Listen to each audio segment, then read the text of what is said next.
अब हालात पलट चुके हैं। कर्टिस ताकत में है और मेसन मजबूरी में झुकती है। वह यह मान जाती है कि वह कर्टिस और उसके साथियों को आगे के डिब्बों में बिना रोक टोक जाने देगी।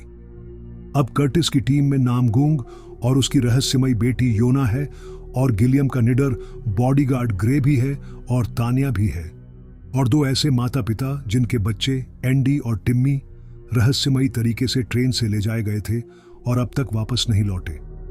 अब यह सिर्फ आजादी की लड़ाई नहीं रही, अब यह बच्चों को वापस लाने की, अपनों को बचाने की और पूरी व्यवस्था को तोड़ डालने की लड़ाई बन चुकी है। तभी हम देखते हैं कि कर्टिस और उसके साथियों का सफर ट्रेन के उन हिस्सों से होकर गुजरता है जिन्हें उन्होंने पहले कभी देखा भी नहीं था। सामने अब वो भव्य डिब्बे हैं, रोशनी से जगमगाते, सुंदरता और ऐश्वर्य से भरे हुए। यहाँ का जीवन एक अलग ही दुनिया है, जैसे बाहर की बर्फीली तबाही कभी हुई ही नहीं। नामगूंग और उसकी बेटी योना ट्रेन की खिड़की से बाहर झांकते हैं। उन्हें एक जाना पहचाना लैंडमार्क दिखाई देता है और वो चौंक कर महसूस करते हैं कि बर्फ पहले जितनी ऊंची नहीं रही। शायद हर साल बर्फ पिघल रही है, नामगूंग अपने मन में सोचता है। शायद बाहर फिर से जीना मुमकिन हो सकता है। उनके मन में एक उम्मीद सी जागती है। इसके बाद वे पहुंचते हैं एक अजीब से डिब्बे में जो है एक स्कूल की तरह। यहाँ छोटे छोटे बच्चे एक साफ सुथरी क्लास में बैठे हैं और एक शिक्षिका उन्हें पढ़ा रही है, लेकिन ये शिक्षा नहीं बल्कि ब्रेन वॉश होता है। वो बच्चे विल्फोर्ड को भगवान जैसा मानते हैं और वो हमेशा यही रटते हैं कि विल्फोर्ड ही जीवन है, विल्फोर्ड ही इंजन है और इंजन कभी नहीं रुकता। इसी बीच एक गंजा आदमी आता है और बच्चों के लिए अंडे लाता है, क्योंकि यह ट्रेन के 18वें चक्कर का उत्सव है। एक कृत्रिम खुशी, एक खोखली परंपरा, उस व्यवस्था की जो बाहर की सच्चाई से आंखें मुंह कर बैठी है। कर्टिस के मन में उथल पुथल है। एक तरफ बाहर पिघलती बर्फ की उम्मीद, दूसरी तरफ इस नकली दुनिया का जहर। ट्रेन में जैसे ही बच्चे अंडों के लिए खुश होते हैं, तभी एक भयानक मोड़ आता है। वही गंजा आदमी जो अंडे बांट रहा था, अचानक एक छिपी हुई मशीन गन निकालता है और अंडों के नीचे से और भी हथियार निकाले जाते हैं। एक झटके में मासूम सा दिखने वाला यह जश्न मौत का मैदान बन जाता है। गोलियां चलती हैं, चीखें गूंजती हैं, टेल आर्मी के कई लोग मारे जाते हैं। बंदी बनाए गए गार्ड्स को रिहा कर दिया जाता है और साथ ही मेसन का खूंखार गुर्गा फ्रैंको भी फिर से आजाद हो जाता है। क्लासरूम में सन्नाटा टूटता है जब वही गंजा आदमी टीचर को एक बंदूक देता है। वो निर्दयता से एंड्रयू को गोली मार देती है। वह पिता जो अपने बेटे एंडी को वापस लाने निकला था। गुस्से में ग्रे तुरंत टीचर को मार देता है, लेकिन तब तक बहुत देर हो चुकी होती है।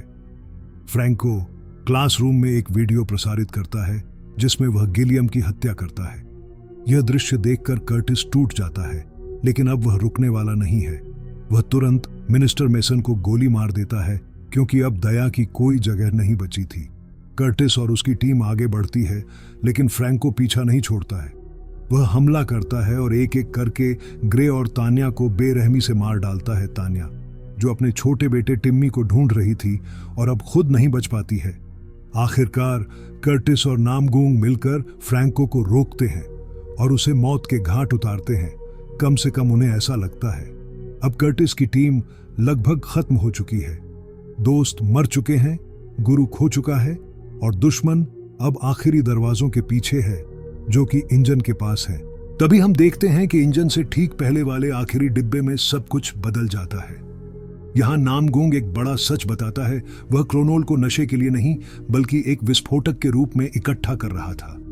उसका इरादा कभी इंजन तक पहुंचने का नहीं था। वह अपनी बेटी योना के साथ ट्रेन से बाहर निकलना चाहता है। उसे अब यकीन हो गया है कि बाहर की दुनिया धीरे धीरे रहने लायक बन रही है और वे शायद अब जिंदा रह सकते हैं। लेकिन कर्टिस का दिल भारी है और उसमें जिंदा है एक गहरा जख्म, एक ऐसा सच जो उसने कभी किसी से नहीं कहा था। वह बताता है कि ट्रेन के शुरुआती दिनों में जब खाने के लिए कुछ नहीं था, तब टेल सेक्शन के लोग नरभक्षण पर उतर आए थे। एडगर तब एक नवजात था। भूख से पागल कर्टिस ने उसकी मां को मार डाला और वो खुद एडगर को खाने ही वाला था। तभी गिलियम ने खुद अपना हाथ काटकर सामने रख दिया। उस दिन गिलियम ने एक हाथ खोया, लेकिन इंसानियत को बचा लिया। कर्टिस आज भी उस गुनाह के बोझ तले दबा है और अब वह सिर्फ इंजन नहीं चाहता, वह जवाब चाहता है। उसे इंजन के रचयिता विलफोर्ड से मिलना है, उस व्यक्ति से जिसने यह पागलपन रचा, यह नरक बनाया। इसी समय इंजन रूम का दरवाजा खुलता है और बाहर आती है एक शांत रहस्यमयी महिला जो विलफोर्ड की सहायक है। वह बिना कुछ कहे बस सिर हिलाकर कर्टिस को अंदर आने का इशारा करती है।